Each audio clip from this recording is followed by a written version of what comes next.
Pemirsa, Asosiasi Pengembang Perumahan dan Permukiman Seluruh Indonesia atau APERSI berharap kebijakan pemerintah untuk memperpanjang masa restrukturisasi kredit juga menjangkau sektor properti.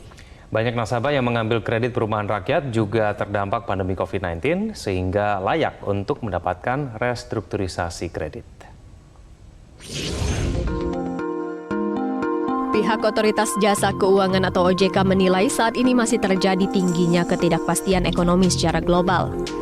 Hal ini disebabkan oleh adanya normalisasi kebijakan ekonomi global oleh Bank Sentral Amerika Serikat atau The Fed, ketidakpastian kondisi geopolitik, serta laju inflasi yang tinggi. Lambatnya pertumbuhan ekonomi dunia juga tidak terhindarkan, sebagaimana telah diprediksi oleh berbagai lembaga internasional. Namun, pemulihan perekonomian nasional terus berlanjut seiring dengan lebih terkendalinya pandemi COVID-19 dan normalisasi kegiatan ekonomi masyarakat. Sebagian besar sektor dan industri di Indonesia telah kembali tumbuh kuat. Berdasarkan analisa mendalam, dijumpai beberapa pengecualian akibat dampak berkepanjangan pandemi COVID-19. Pihak OJK memperpanjang kebijakan restrukturisasi kredit atau pembiayaan pada beberapa sektor yang awalnya berakhir pada Maret 2023 mendatang.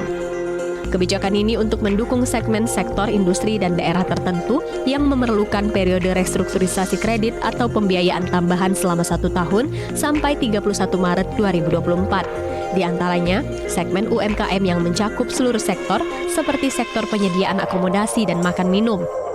Juga beberapa industri yang menyediakan lapangan kerja besar, yaitu industri tekstil dan produk tekstil, serta industri alas kaki. Kebijakan ini dilakukan secara terintegrasi dan berlaku bagi perbankan serta perusahaan pembiayaan. Menanggapi hal ini, Asosiasi Pengembang Perumahan dan Permukiman Seluruh Indonesia atau APERSI berharap kebijakan perpanjangan masa restrukturisasi juga mencakup sektor properti. Ketua Umum APERSI Junaidi Abdillah menilai para nasabah yang mengambil kredit perumahan rakyat atau KPR, perekonomiannya juga terdampak pandemi. Nasabah perumahan hampir seluruhnya adalah non-fit income, UMKM, sehingga layak untuk mendapatkan restrukturisasi kredit. Restrukturisasi ini kita berharap itu dapat menyentuh di sektor properti.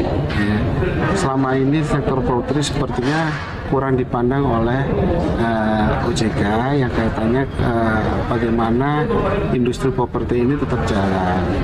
Nah, kita berharap industri ini juga menjadikan target dari Kementerian Keuangan kepada para nasabah, karena memang nasabah kita, nasabah yang mengambil KPR itu adalah juga nasabah yang mengalami nasib yang sama oleh teman-teman kaitan korban COVID. Jadi harapan kita supaya developer atau pengembang ini juga tidak mati akibat tidak naikkan harga, penyusuan harga, ya kita minta pemerintah yaitu Kementerian Keuangan untuk segera merealisasikan. Semoga apa yang kita suarakan ini dapat menjadikan para pengembang tetap bertahan di bisnis properti sehingga menghasilkan pendapatan negara yang lebih baik lagi dan dapat merumahkan masyarakat MBR.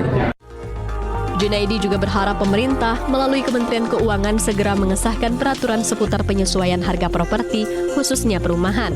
Hal ini perlu dilakukan mengingat Kementerian PUPR telah mengajukan penyesuaian harga jual perumahan dengan memperhatikan harga bahan-bahan bangunan. Dari Denpasar, Bali, Bagus Putra, Media Group Network.